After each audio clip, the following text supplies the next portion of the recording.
আজকে তো তোমরা আমার রেস্টুরেন্টে আসছো, আগামীকালকে থেকে রেস্টুরেন্টে আসার আর দরকার নেই। কি বলতেছেন স্যার? আসা দরকার নেই মানে বুঝলাম না। মানে হচ্ছে কালকে থেকে তোমাদের আর এখানে চাকরি করতে হবে না। তার আহা, চিন্তা করার কোনো কারণ নেই। আমি তোমাদেরকে 2 মাসের বেতনটা অগ্রিম দিয়ে দিব। এর মধ্যে তোমরা অন্য জায়গায় একটা চাকরি খুঁজে নিও। আর তারপরে যদি তোমাদের কোনো কিছু বলার থাকে আমাকে বলতে পারো, প্রশ্ন করতে পারো, সমস্যা নেই। কি বলবো স্যার, কিছু বলার আগে তো আমাদের চাকরিটা চলে গেল।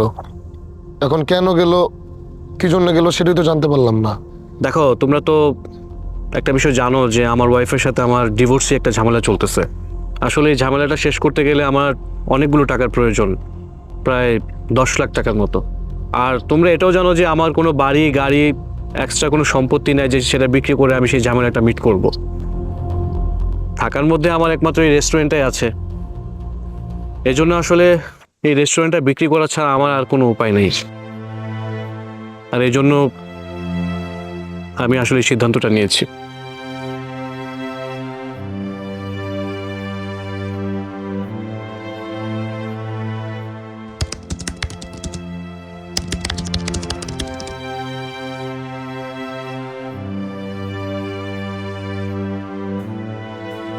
স্যার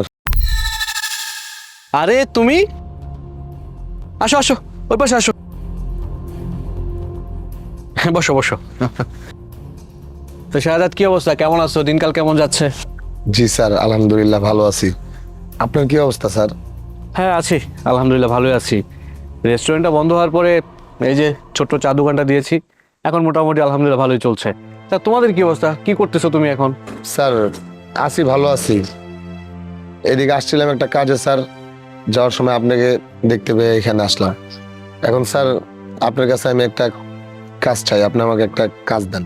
আরে কি যে বলো না, আমার এই ছোট্ট দোকানে তোমাকে কি আর কাজ দেবো বলো, এখানেও তো এরকম কোনো কাজ নেই।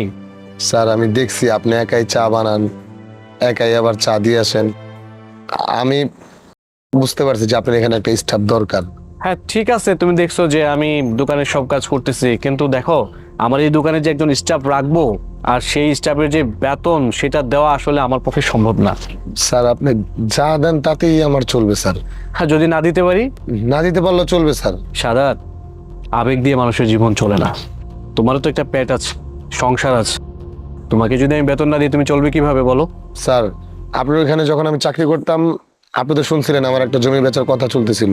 সেই জমিটা স্যার বিক্রি হয়েছে, আমি সব টাকাগুলো হাতে পাইছি। কিন্তু স্যার তারপর আমি কাজ করাটা ছাড়ি নাই, আমি কাজ করে গেছি। কিন্তু স্যার আপনার ওইখানে কাজ করে আমি যে ভালোবাসা, যে সম্মানটা পাইছি, অন্য কোথাও এই ভালোবাসার সম্মানটা স্যার আমি পাই নাই। স্যার মানুষের কিছু কিছু সময় যায়, যে সময়টা টাকার থেকেও মানুষের সঙ্গ অনেক বেশি দরকার হয়। তো আমি আপনার ওখানে কাজ করে স্যার যে ভালোবাসা, যে সম্মানটা আপনার কাছ থেকে পাইছি, এটা অন্য কোথাও স্যার আমি পাইনি এই পর্যন্ত। আর তার থেকেও বড় কথা স্যার, আপনার ওখানে যারা কাজ করছে সবাইকে আপনি নিজের ফ্যামিলির লোক মনে করছেন, কাউকে স্টাফের মতো ডিট করেন নাই স্যার। যে স্টাফের মতো করে একটা কথা বলা বা কিছু অর্ডার করা, এরকম কোনো কিছু আপনি করেন নাই। নিজের ফ্যামিলি যেভাবে রাখে আপনি আমাদেরকে সেভাবে রাখছেন। এমনকি স্যার আমার ওয়াইফ অসুস্থ হয়েছিল যখন, তখন আমি আপনার কাছে বলছিলাম, আপনি আমাকে 20 দিনের ছুটি দিচ্ছেন, কিন্তু স্যার আপনি আমার পুরো মাসের স্যালারিটা আমাকে দিচ্ছেন। এটা স্যার ফ্যামিলির লোক মনে করা ছাড়া এটা কোনোভাবে সম্ভব না। আর আরেকটা কথা কি স্যার, আপনি ছোট একটা দোকান থেকে এত বড় রেস্টুরেন্ট করেছিলেন, আর আজকে এই দোকান থেকেও আপনি যে বড় কিছু করতে পারবেন সেটা আমি বিশ্বাস করি এবং আমি মানি স্যার। তাই আপনার এই জীবনযাত্রায়, জীবনের এই রাস্তায় স্যার আমাকে আপনার সঙ্গী করে রাখেন স্যার। আমার কোনো টাকা পয়সা লাগবে না, আমাকে শুধু আপনার সাথে রাখেন, তাতেই হবে স্যার, তাতেই আমি অনেক খুশি হব। দেখো শাহাদাত, তুমি যা বলেছো তাও ঠিক আছে, কিন্তু আবেগ দিয়ে জীবন চলে না। বাঁচতে হলে টাকার প্রয়োজন আছে। আর তুমি আমার এখানে কাজ করবে কেন? আর অল্প টাকায় তুমি কেন কাজ করবে বলো? তুমি একটা কাজ করতে পারো, তুমি অন্য কোথাও ট্রাই করো, ভালো একটা বেতনে চাকরি করতে পারবে। আর আপনার কোনো কথা বলেন না তো, আমার কোনো কিছুর প্রয়োজন নেই, আমি শুধু আপনার সাথে থাকতে চাই। এই চা দাও তো। জি স্যার, দিতেছি চা।